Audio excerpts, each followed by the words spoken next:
लोकसभेमध्ये जो fake narrative महाराष्ट्रामध्ये तयार करण्यात आला होता, तो फेक नरेटिव्ह आम्ही ब्रेक करू शकलो, ज्यामुळे निश्चितपणे 237 जागा महायुतीला या ठिकाणी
भागवत में और श्री कृष्ण जी की लीलाओं में ये शक्ति है कि जीवन के हर मोड़ पर हमें जब भी कोई प्रश्न तैयार हो और उस प्रश्न का उत्तर खोजना हो, तो वो उत्तर हमें श्री कृष्ण जी की लीलाओं में और भागवत में मिल सकता है।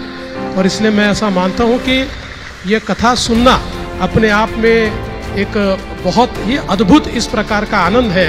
और वो भी जब जया किशोरी जी जैसी एक कथाकार के मुखारबिंद से इस प्रकार की बातें आती है, तो मुझे ऐसा लगता है कि निश्चित रूप से हमारे मन मस्तिष्क में ये सारी चीजें बैठती है और हम भी उस पर एक प्रकार से चलने का प्रयास करते हैं।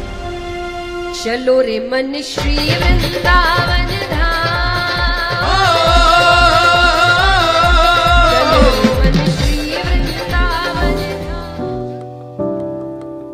खरं म्हणजे आमच्या सत्काराचा कार्यक्रम आयोजित करण्यात आला आणि माझ्या जीवनामध्ये मी सत्कार घेणं नेहमी टाळतो।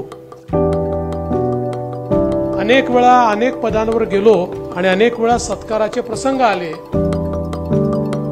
तरी देखील काही ना काही कारण सांगून ते सत्कार मी नाकारले।